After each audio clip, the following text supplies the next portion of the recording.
Kalau hanya sekedar memanfaatkan ketokohan tokoh-tokoh partai elit partainya, saya ragu sekali kalau mereka akan mampu mendapatkan suara di pemilu 2029 yang akan datang.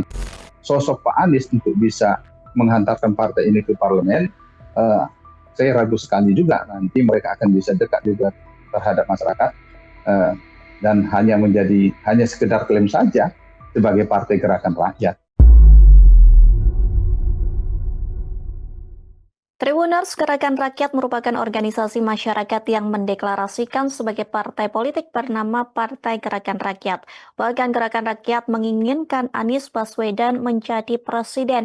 Adapun Gerakan Rakyat ini mengklaim lahir dari aspirasi masyarakat namun juga memunculkan beragam pertanyaan seperti sejauh mana kekuatan gerakan ini dalam peta politik nasional hingga apakah ini murni suara akar rumput atau bagian dari strategi politik yang lebih besar. Hari ini kita akan membahasnya dalam program Tribun News on Focus bersama pengamat politik sekaligus Direktur Rumah Politik Indonesia, ada Bang Fernando Emas. Kita sapa terlebih dahulu di sana sudah tergabung melalui panggilan Zoom. Selamat sore Bang Fernando, bagaimana kabarnya hari ini? Selamat sore Mbak Maria, salam sehat. Salam sehat Bang Fernando. Terima kasih untuk waktunya Bang Fernando. Kita akan membahas soal gerakan Sama-sama. rakyat begitu ya yang ingin mendeklarasikan Anies atau ingin Anies Baswedan menjadi presiden. Bagaimana Bang Fernando melihat gerakan rakyat yang tadinya ormas kini menjadi atau mendeklarasikan sebagai partai politik begitu dan menginginkan Anies Baswedan untuk menjadi presiden sebagai pengantar. Bagaimana pandangan dari Bang Fernando? Ya, jadi kalau Pak Anies Baswedan masih memiliki niatan ataupun ambisi untuk mengikuti kontestasi Pilpres di 2029 yang akan datang, memang harus ada langkah-langkah politik yang segera dilakukan oleh beliau. Kalau kita lihat di 2019 yang lalu, 2024 yang lalu ketika Pilpres, beliau ini kan agak begitu gamang ya ketika dan galau ketika belum ada partai politik yang meminang di saat akhir pendaftaran. Baru ketika Partai Nasdem mendeklarasikan, terus kemudian disusul oleh PKS dan juga PKB, barulah ada partai politik dan ada kepastian beliau mengikuti kontestasi di 2024 yang lalu. Tetapi di 2029 yang akan datang, ini kan masih sesuatu yang perlu dikaji lebih jauh, terus dipertimbangkan lebih matang terkait dengan kemungkinan-kemungkinan peluang beliau untuk diusung kembali oleh Partai Nasdem ataupun PKS dan PKB. Karena kalau kita lihat, PKB sudah merapat ke koalisi pemerintahan Pak Prabowo, sangat kecil kemungkinan akan kembali ikut mengusung di Pilpres 2029 yang akan datang. Terus kemudian PKS dan Partai Nasdem kemungkinan juga ini kecil karena melihat peluang Pak Anies di 2029 yang akan datang tidak akan beda jauh dari Pilpres 2024 yang akan datang, yang 2020.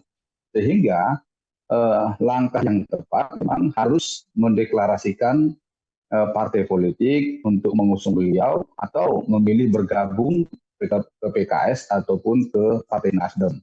Tetapi kalau kita lihat para relawan beliau sudah mendeklarasikan Partai Gerakan Rakyat. Ya, ini sesuatu yang tepat lah saya menganggap karena bagaimanapun juga ini kan sebagai langkah awal untuk bagaimana adanya menyiapkan kendaraan untuk Pak Anies Baswedan di 2029 yang akan datang.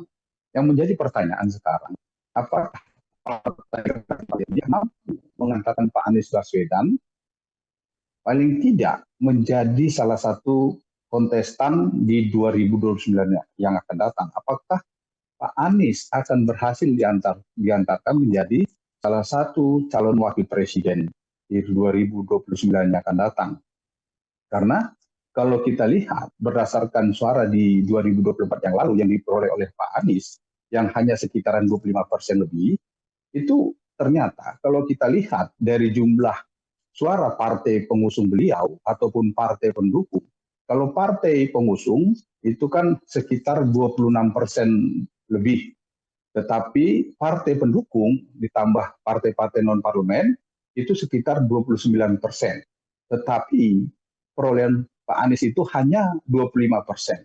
Berarti ada kehilangan suara partai pendukung dan partai pengusung ketika dicalonkan Pak Anies. Jadi menjadi pertanyaan di sini, seberapa besar kira-kira dukungan murni kepada Pak Anies sehingga diharapkan akan mampu membawa Partai Gerakan Rakyat untuk bisa paling tidak memperoleh suara di Pileg 2029 yang akan datang dan mengantarkan Pak Anies menjadi menjadi pemenang di 2029 yang akan datang. Baik, sangat menarik untuk kita bahas begitu ya Bang Fernando terkait seberapa endorse Anies Baswedan ini terhadap juga gerakan rakyat. Tapi jauh sebelum itu Bang Fernando, saya mau minta pendapat Bang Fernando. Dari kelompok ini begitu ya sudah menargetkan bahwa pendaftaran sebagai partai politik di Kementerian Hukum ini nantinya akan rampung pada Februari 2026 mendatang. Dengan waktu yang singkat ini, apakah gerakan rakyat ini cukup mampu untuk memenuhi syarat menjadi parpol yang kemudian diakui oleh pemerintah, Bang Fernando? Ya, kalau kita lihat kan berdasarkan undang-undang partai politik, undang-undang pemilu, ada dua tahapan yang harus dilakukan, harus dilalui oleh Partai Gerakan Rakyat tersebut. Pertama, sesuai dengan apa yang disampaikan Mbak Maria tadi, terkait dengan target mereka akan terdaftar di Kementerian Hukum terkait dengan Badan Hukum Partai Gerakan Rakyat di bulan Februari ini, ya tentu harus memenuhi persyaratan di 38 provinsi, terus kemudian paling tidak di masing-masing provinsi itu 75% kepengurusan di tingkat kabupaten kota, dan selanjutnya sekitar 50% kepengurusan di tingkat kecamatan di masing-masing kabupaten kota itu. Dan harus ada terverifikasi terkait dengan kepengurusannya, kantornya sesuai dengan persyaratan yang ditentukan oleh partai politik. Ini harus dikejar oleh Partai Gerakan Rakyat. Kira-kira apakah memang sudah siap untuk bisa mempersiapkan sesuai dengan apa yang dipersyaratkan berdasarkan undang-undang partai politik. Kalau memang sudah siap, ya berarti partai ini siap bertarung dan diverifikasi untuk menjadi partai berbadan hukum. Baik, kemudian Bang Fernando, apakah gerakan ini begitu ya bisa dikategorikan sebagai gerakan akar rumput yang murni atau justru Bang Fernando melihat ada indikasi dorongan elit politik di belakang dari Partai Gerakan Rakyat ini?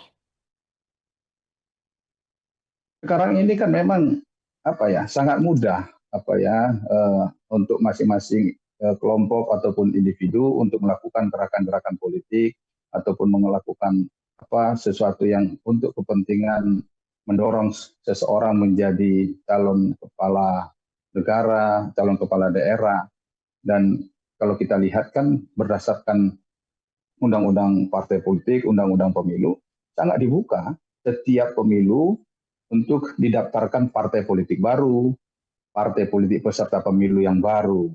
Sehingga siapapun tanpa ada dorongan elit politik berkesempatan untuk melakukan itu, termasuk terkait dengan ini para elit-elit Partai Gerakan Rakyat ini, termasuk Pak Syahrin Hamid, apakah memang ini murni dilakukan oleh beliau ataupun ada dorongan dari pihak lain, yaitu terserah beliau. Tetapi selama undang-undang kita masih memungkinkan untuk setiap warga negara membentuk partai politik, dan ketika nanti partai politik akan menjadi partai peserta pemilu, yang penting memenuhi persyaratan sesuai dengan undang-undang partai politik dan undang-undang pemilu. Baik, kemudian jika nantinya Partai Gerakan Rakyat ini benar-benar terbentuk begitu ya dan diakui oleh pemerintah setelah mendaftarkan pada Februari 2026 mendatang, apakah nantinya ini akan menjadi partai pendukung penuh dari Anies Baswedan sendiri, Bang Fernando? Kalau kita lihat memang kan latar belakang dari para pendiri elit-elit partainya ini kan ya mantan relawan dari Pak Anies dan Pak Muhaimin Iskandar ketika Pilpres yang di 2024 yang lalu. Jadi kalau kita lihat dari latar belakang mereka, ya sangat berpeluang besar mereka akan tetap mendukung Pak Anies untuk bisa maju di Pilpres di 2009 yang akan datang karena melihat latar belakang mereka. Justru kalau kita lihat apa yang disampaikan oleh Ketua Umum Partai Gerakan Rakyat ketika mendeklarasikan pendirian partai ini kan sangat jelas tujuannya apa, untuk mendukung Pak Anies untuk bisa mengikuti kontestasi di 2029 yang akan datang. Sehingga ketika partai ini sudah diniatkan, tentu harus melihat kira-kira memang memiliki potensi nggak partai ini dengan membawa Pak Anies akan lebih berpeluang mengikuti kontestasi di 2029 yang akan datang sebagai partai politik dan bisa mendapat suara dan berhasil mendudukkan para anggota dewannya di DPR RI, terus kemudian partai ini akan berhasil mengusung Pak Anies dan memenangkan kontestasi di 2029 yang akan datang. Tentu bagaimana kesiapan mereka di dalam hal struktur, terus kemudian bagaimana kesiapan para elit-elit ini untuk memberdayakan sumber daya yang dimiliki oleh kader-kadernya ataupun elit yang diusung seperti Pak Anies. Apakah memang ini masih diminatin oleh masyarakat Indonesia atau memang sudah tidak diharapkan lagi. Jadi mereka yang harus jeli melihatnya. Baik, sementara menurut Bang Fernando begitu ya, sebagai pengamat politik begitu, bagaimana kemudian posisi gerakan ini ataupun gerakan rakyat ini begitu ya dalam hubungannya dengan partai-partai politik yang sudah ada selama ini, Bang Fernando? Ya, kalau kita lihat kan partai politik tentu ketika hubungan ya hanya sekedar relasi sebagai partai politik. Tetapi ketika ketika saat kontestasi mereka kan saling bersaing untuk merebut suara. Jadi kalau kita lihat misalnya berdasarkan partai politik yang mengusung dan mendukung Pak Anies di 2024 yang lalu, kira-kira apakah memungkinkan Partai Gerakan Rakyat itu mengambil suara dari dari ketokohan Pak Anies? Sementara kalau kita lihat berdasarkan partai politik, pengusung partai politik, pendukung, ternyata suara Pak Anies di bawah dari perolehan partai-partai itu. Sehingga ada enggak suara yang kemungkinan akan bisa dimanfaatkan untuk bisa menambah perolehan suara Partai Gerakan Rakyat di pemilu 2029 yang akan datang. Baik, kalau dibaca Bang Fernando sebenarnya seberapa signifikan begitu pengaruh gerakan semacam ini begitu atau gerakan rakyat ini dalam membentuk opini publik nantinya kontestasi politik nasional ataupun di Pilpres 2029 mendatang? Kalau kita lihat ya, terkait dengan ketokohan Pak Anies ini,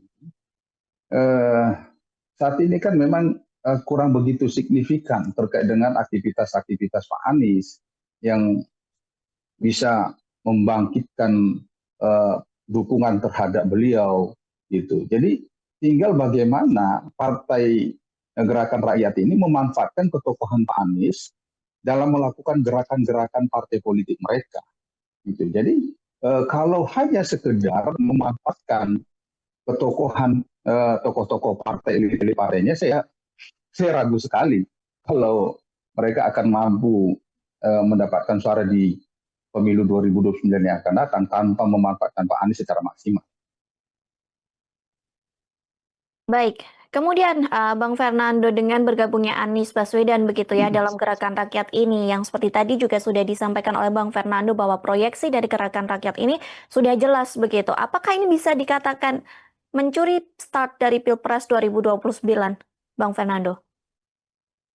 Saya kira nggak ada istilah mencuri start, karena memang setiap siapapun yang ingin mengikuti kontestasi dan memiliki niat, ambisi untuk bisa maju di Pilpres yang akan datang, ya harus mulai melakukan sesuatu dari sekarang, investasi politiknya.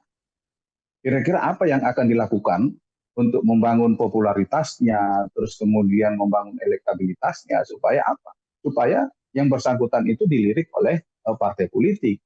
Karena tanpa popularitas, tanpa elektabilitas, yang bersangkutan kan tidak akan bisa dilirik oleh partai politik, termasuk juga apalagi ini kan Partai Gerakan Rakyat ini baru muncul, baru dideklarasikan dan baru akan mendaftar di Februari yang akan datang menjadi partai politik di Kementerian Hukum. Tentu harus banyak gerakan-gerakan yang mereka lakukan untuk bisa memperkenalkan partai ini sebagai partai yang akan mengusung Pak Anies. Kemudian mereka akan bisa melihat kira-kira potensi Pak Anies ini untuk membesarkan Partai Gerakan Rakyat. Tentu mereka akan bisa melakukan survei internal untuk melihat kira-kira seberapa besar sih minat masyarakat terkait sosok Pak Anies, terus kemudian terkait dengan Partai Gerakan Rakyat, kira-kira ada nggak gap antara dukungan terhadap partai politik dengan Pak Anies. Ini kan harus mereka lihat juga. Jangan sampai nanti dukungan terhadap Pak Anies besar, sementara mereka tidak berminat mendukung Partai Gerakan Rakyat. Ini akan menjadi sia-sia karena ketika mereka memilih partai lain, sementara partai itu tidak mendukung Pak Anies, maka harapan Partai Gerakan Rakyat untuk mendukung Pak Anies akan sia-sia dan itu hanya menjadi mimpi. Makanya tinggal bagaimana sekarang Partai Gerakan Rakyat bisa menyamakan dukungan antara dukungan kepada Pak Anies dengan dukungan kepada Partai Gerakan Rakyat itu bisa sama. Tidak ada gap yang akhirnya hanya bisa mempopularitaskan Pak Anies melalui Partai Gerakan Rakyat, menambah elektabilitas beliau, tetapi partai sendiri tidak bisa terdongkrak terkait dengan elektabilitasnya, terkait dengan dukungan masyarakat terkait dengan partai tersebut. Ini yang harus menjadi PR mereka supaya selama sekitar 3 tahun ini mereka bisa meningkatkan popularitas partainya, yang itu beriringan dengan popularitas Pak Anies, terus kemudian elektabilitas Pak Anies beriringan dengan elektabilitas partai politiknya. Baik, soal pendukung nih Bang Fernando begitu ya, apakah kemudian Ya. Gerakan Rakyat ini mampu menjangkau pemilih swing voters atau hanya mengkonsolidasikan begitu basis pendukung lama yang kemudian nanti akan terjadi di Pilpres 2029 mendatang? Ya, ketika kita berbicara swing voters ini kan memang setiap tahun ini kan sangat sulit dijangkau oleh partai-partai politik. Tentu harus ada cara-cara tertentu dan mereka harus bisa memahami terkait dengan apa sih keinginan dari para swing voters ini sehingga mereka tersentuh dan mau memilih. Jadi kalau hanya sekedar memunculkan sosok Pak Anies tanpa memahami terkait dengan apa sih yang menjadi kerinduan mereka, apa sih yang menjadi harapan mereka untuk bisa dilakukan oleh partai politik, diperjuangkan oleh partai politik dan juga Pak Anies Baswedan, yaitu sama saja hanya harapan kosong, saya kira. Makanya partai politik termasuk Partai Gerakan Rakyat harus bisa memahami terkait dengan apa sih yang menjadi membuat para swing voters ini apatis terkait dengan pemilu, terus kemudian apatis terkait dengan partai politik, apatis terkait dengan calon-calon presiden, sehingga mereka memunculkan sosok sesuai dengan keinginan para swing voters tersebut. Kalau tidak, ya tentu swing voters akan tetap menjadi swing voters di pemilu yang akan datang. Baik, Bang Fernando, kemarin juga muncul begitu ya Gerakan Rakyat yang menginginkan Anies Baswedan gitu untuk menjadi presiden ke depannya. Kemudian apa tantangan terbesar ataupun PR besar yang kemudian harus dihadapi oleh Gerakan Rakyat sendiri, Bang Fernando? Ya, ketika ini gerakan rakyat, jangan hanya sekedar nama, gitu. Hanya klaim nama bahwa ini ini gerakan rakyat, tetapi ketika berbicara terkait dengan visi, misi, terus kemudian apa yang mereka lakukan dan kemudian bagaimana pendekatannya tidak sesuai dengan harapan rakyat, ya ini hanya sekedar klaim. Tetapi bagaimana, kembali lagi saya katakan, bagaimana setiap partai politik, calon presiden, termasuk Partai Gerakan Rakyat dan juga Pak Anies Baswedan dan calon-calon lainnya, harus bisa memahami apa sih yang menjadi kehendak rakyat. Jadi jangan coba-coba selalu memaksakan apa yang menjadi hak mereka itu untuk bisa diterima oleh masyarakat. Tetapi harus bisa dibalik. Apa sih yang menjadi keinginan masyarakat untuk mereka perjuangkan dan itu yang akan menjadi visi misi mereka di Pilpres 2029 yang akan datang, termasuk juga Partai Gerakan Rakyat, para elit Partai Gerakan Rakyat ini bisa melakukan itu. Jadi jangan hanya sekedar mereka menamakan Partai Gerakan Rakyat, terus kemudian partainya Gen Z. Nah, ini kan ada juga yang coba membangun narasi-narasi seperti itu. Tetapi mereka tidak bisa melakukan pendekatan terkait dengan kelompok-kelompok yang mereka klaim untuk menjadi basisnya mereka. Baik, kemudian Bang Fernando, menurut Bang Fernando begitu ya sebagai pengamat politik, sejauh mana nantinya endorse Anies Baswedan ini bisa berperan sebagai magnet elektoral begitu ya untuk lolos ke Senayan, Bang Fernando? Ya, kalau kita lihat ya, Mhm. saya masih berkaca pada hasil hasil dari Pilpres di 2024. Ini saya masih ragu karena karena ada gap walaupun tidak begitu signifikan terkait dengan suara partai politik pendukung ataupun pengusung Pak Anies di 2024 yang lalu dengan apa yang diperoleh Pak Anies, suara beliau di 2024 yang lalu, ini kan harus ada pembuktian lagi. Makanya inilah cara yang tepat sebenarnya membentuk partai politik sendiri. Sehingga akan ketahuan seberapa besar sih dukungan terhadap beliau. Sehingga tidak akan bisa selalu mengklaim terkait dengan dukungan beliau sebenarnya besar, terus kemudian harapan masyarakat besar, harapan perubahan besar. Sementara ketika Pilpres hanya mendapatkan suara 25%, sekitar 25%, sementara partai pendukung yang memiliki kursi di DPR RI itu sekitar 26,9% ataupun hampir 27%. Sementara kalau digabung dengan partai-partai non-parlemen itu sekitar 29%, berarti ini kan ada perbedaan. Kira-kira apakah memang partai-partai pengusung atau pendukung itu kader-kadernya tidak memilih Pak Anies, tidak sesuai dengan harapan mereka sosok Pak Anies, atau memang masyarakat yang merindukan Pak Anies itu ya hanya sedikit, yang murni mendukung Pak Anies itu hanya sedikit. Ini harus dibuktikan. Makanya cara yang tepat dengan mendirikan partai politik, Partai Gerakan Rakyat ini, kita akan bisa melihat kira-kira suara Pak Anies yang murni sebenarnya itu seberapa banyak sebenarnya. Dan di 2029 yang akan datang kita akan bisa melihat.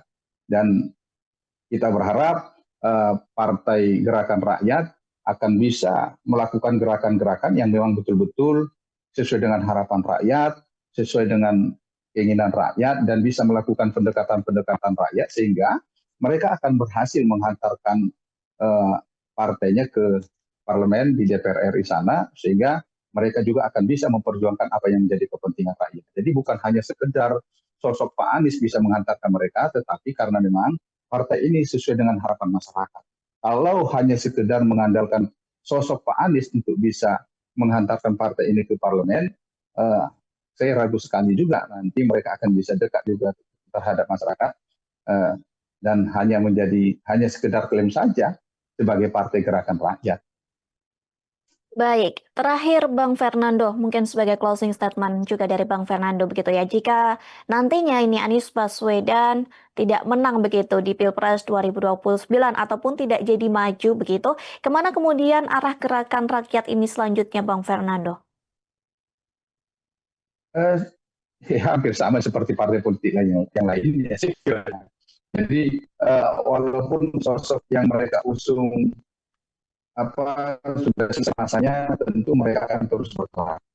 Mereka akan mencari sosok yang lain lagi untuk mereka bisa usung di pemilu ataupun pilpres selanjutnya. Tentu partai politik tidak dibatasi oleh masanya dia untuk eksis itu tidak hanya dibatasi oleh sosok calon atau tokoh, tetapi kalau berdasarkan undang-undang selama partai itu memenuhi persyaratan berdasarkan undang-undang partai politik, undang-undang pemilu, mereka akan bisa tetap eksis di pemilu-pemilu berikutnya. Makanya kita berharap sekali partai politik ini, partai politik gerakan rakyat ini tidak hanya sekedar untuk kepentingan perjuangan Pak Anies, tetapi memang ada visi misi yang lebih besar, kepentingan yang lebih besar, yaitu untuk bangsa dan negara Indonesia. Kalau hanya sekedar menghantarkan Pak Anies, ya udahlah, janganlah dilakukan itu. Karena apa? Berarti hanya sekedar untuk mendapatkan kekuasaan, tidak ada gunanya.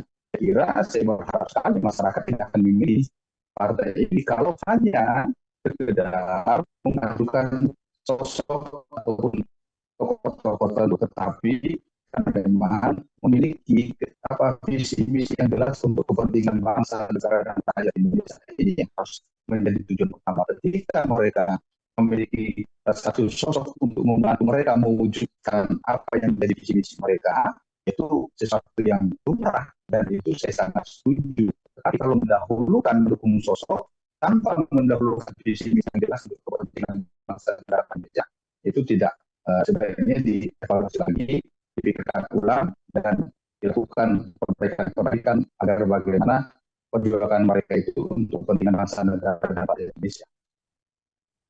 Baik, terima kasih Bang Fernando Emas atas waktu dan kesempatannya. Kita nantikan bersama langkah politik dan gebrakan begitu yang akan dilakukan dari Partai Gerakan Rakyat bersama dengan Anies Baswedan. Sekali lagi terima kasih Bang Fernando, semoga sehat selalu. Baik, makasih Mbak Maria, sehat, sukses selalu.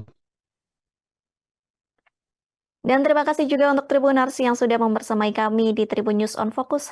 Hari ini di akhir kata, saya Mariananda dan kru yang bertugas pamit undur diri. Terima kasih dan sampai jumpa. Download Tribun X sekarang, menghadirkan lokal menjadi Indonesia.